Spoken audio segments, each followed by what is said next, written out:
Hello viewers, வாங்க சாப்பிட்லாம். இன்றைக்கி என்ன சமையல் அப்படின்னு பார்க்கலாமா? அதாவது இன்றைக்கி வெங்காய தொகையல் பண்ண போகிறோங்க.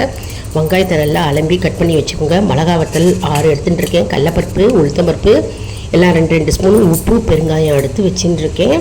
அப்புறம் மஞ்சப்பொடி எடுத்து வச்சுட்டுருக்கேன். இப்போ ஒரு வாண்லியில் 4 ஸ்பூன் எண்ணெய் விட்டுண்டு கடலைப்பருப்பு உளுத்தம்பருப்பு வறுத்துக்கணும். அதாவது கோல்டன் ப்ரௌனில் வறுத்துக்கணும். மிளகாய் வத்தலை வறுத்துக்கணும். மிளகாய் காரத்துக்கு ஏற்ற மாதிரி கூட்டி குறைச்சிக்கோங்க.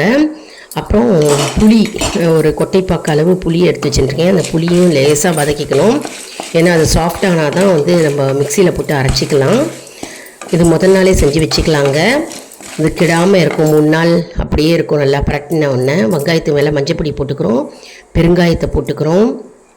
இப்போ என்ன பண்ண போகிறோம், இந்த வெங்காயத்தை இந்த வாண்லியில் அதை வறுத்து எடுத்து வச்சுருக்கோம் இல்லையா, அதை தனியாக எடுத்து வச்சுட்டு ஒரு வாண்லியில், அதே வாண்லியில் எண்ணெயை நிறையாவே ஊற்றிக்கணும். அதை 4 ஸ்பூன் எண்ணெய் போட்டுருக்கோம் இல்லையா, அதுவே போகிறோம். நல்லா வதக்கிக்கணும்.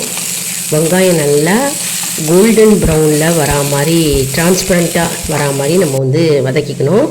அப்புறம் இதெல்லாம் நம்ம வறுத்து எடுத்து வச்சுட்டுருக்கோம் தனியாக. முதல்ல மிக்சியில் நம்ம என்ன பண்ண போகிறோன்னா, மிளகாய் வற்றல், புளி, பெருங்காயம், உப்பு போட்டு 1-2மா நம்ம கோர்ஸாக அரைச்சிக்க போகிறோம்.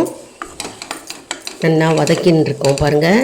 நல்லா வதங்கிறது பரட்டிக்கணும். அப்புறம் உப்பு போட்டுக்கிறோம். அதில் போட்டுட்டு அப்புறம் இதை உளுத்தம்பருப்பும் கடலப்பருப்பும் வறுத்து எடுத்து வச்சுட்டுருக்கோம் இல்லையா, அதை பொடி பண்ணி வச்சுட்டுருக்கோம். அதான் 1-2மா பொடி பண்ணி எடுத்து வச்சுட்டுருக்கோம். இப்போ நம்ம என்ன பண்ண போகிறோம், இந்த மிக்சியில் இந்த வெங்காயத்தை கொட்டி நம்ம மிக்சியில் ஒரு அடி அடிச்சுட்டு மேலே கடலப்பருப்பு உளுத்தம்பருப்பை உடச்சி வச்சுட்டுருக்கோம் இல்லையா, அதை போட்டு ஒரே ஒரு சுற்றின உடனே நமக்கு அருமையான வெங்காய தொகையல் ரெடிங்க. எல்லாமே போட்டாச்சு. உப்பு, பெருங்காயம், மஞ்சத்தூள் போட்டோம். மற்றும் புளியும் போட்டு நம்ம அரைச்சி வச்சுட்டோம். சூப்பராக நல்லா கமகமன்னு சூப்பராக அருமையாக உப்பு காரத்தோட வெங்காய தொகையல் ரெடி. இப்போ நம்ம உடன் ஸ்டிக்கு யூஸ் பண்ணால் நல்லதுங்க. நீண்ட நாள் கெடாமல் இருக்கும். லைக் பண்ணுங்கள். எப்போவுமே நிறைய உடன் ஸ்பூன் வாங்கி வச்சுக்கணுங்க. கரண்டி ஸ்பூனு. இது பாருங்கள், கரண்டி இது கலர்லாம் நல்லா, அதாவது கைப்பிடி கொஞ்சம் தடியாக இருக்குது, கொஞ்சம் மெலிசாக இருக்க மாதிரி பார்த்து வாங்கிக்கணும். அப்புறம் அதை தோசை திருப்பிங்க, அதுவும் உடன் வச்சுட்டுருக்கேன். அதாவது நல்லா பரட்டிக்கலாம்.